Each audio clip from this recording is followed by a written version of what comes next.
I want to start this episode with something that grief really rarely gets credit for.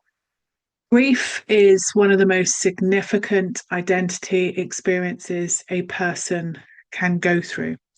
Not just an emotional experience, not just a painful season, but something that changes who you understand yourself to be at your very core. And because grief almost never gets discussed that way, because what it does to your sense of self is far less talked about than the sadness and the loss, a lot of women go through bereavement and come out the other side wondering why they feel so unfamiliar to themselves, wondering why, even after the sharpest grief has softened, something still does not feel settled. It's because grief does not just take a person from your life, it changes the landscape of who you are. I want to talk about that today, gently, without rushing it. My name is Clare Deacon. I'm a positive psychology and nervous system specialist, and this is the Happya Life podcast. I want to name something specific before we go anywhere else. In the early stages of grief, people around you have expectations of what you will feel and how long it will last.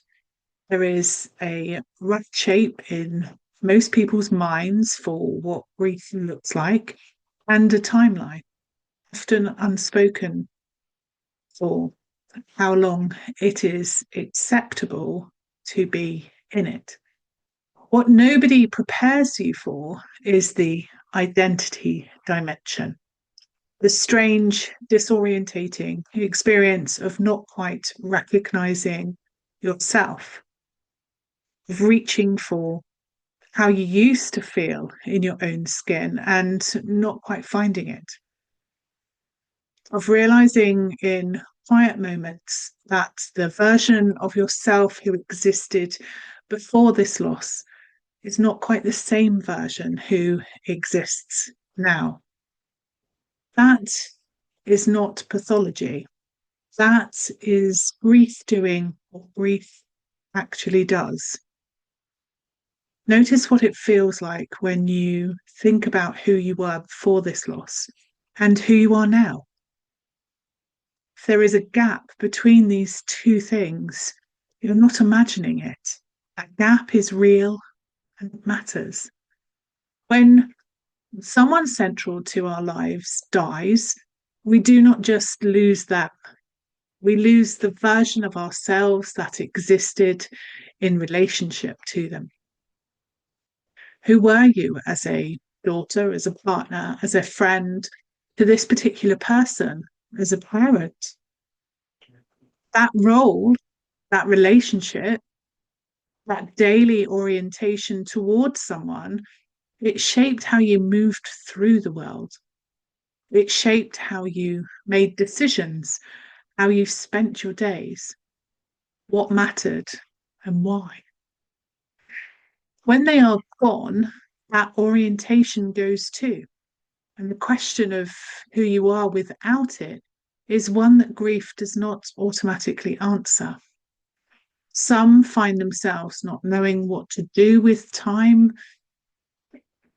that was used to be organized around someone else, the together activities, not knowing what they want from your days without a particular person in them, not knowing who you are when you are not someone's daughter or someone's partner or someone's closest friend. That disorientation is not a sign that you're not coping. It's a sign that the loss was significant enough to reorganize your identity, which is also a measure of how much the relationship mattered. And the nervous system is deeply involved in this. Your system learned to be in relationship with that person to orient towards them, to feel safe in their presence. Their absence registers in the body as threat, as loss of regulation, as a fundamental wrongness that thought cannot resolve.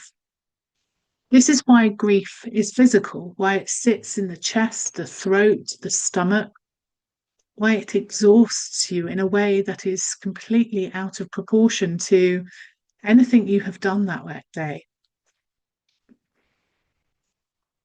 I want to sit with a question that does not often get asked in the middle of grief. Not how do I feel, but who am I becoming?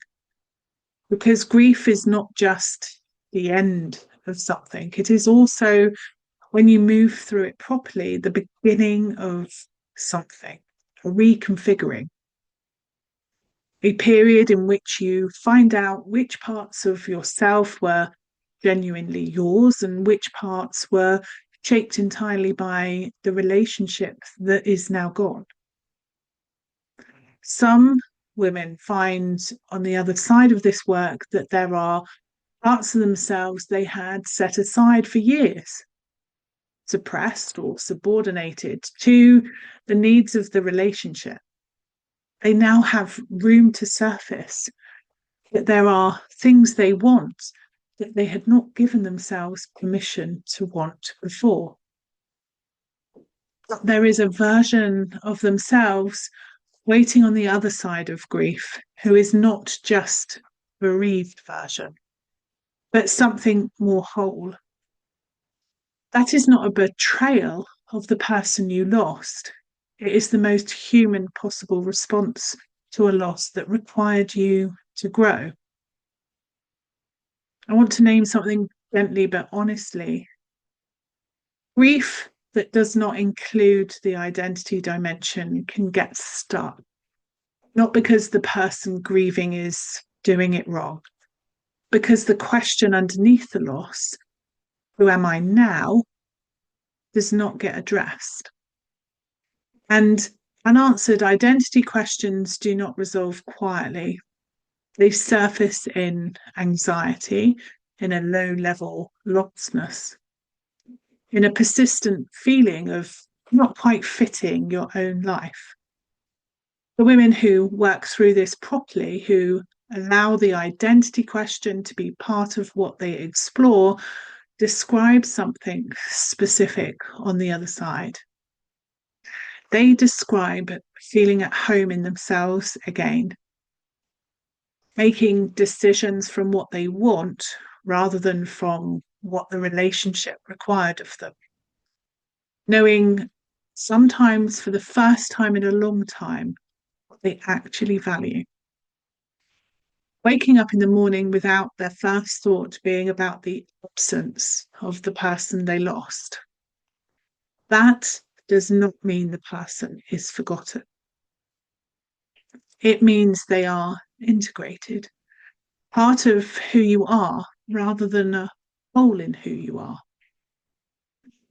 I want to hold this episode gently because I know this is not easy territory. If you are in grief right now, you do not have to rush this, but if part of you has been quietly wondering why you feel so unfamiliar to yourself, I want you to know that it's not weakness. That is the identity dimension of grief that nobody told you about. You don't have to figure this out alone. A cuppa and a chat is a free conversation with me, a low risk way to find out whether working together is right for you. You can book yours at happyacoach.com/chat. You don't have to decide today, but if something in this episode has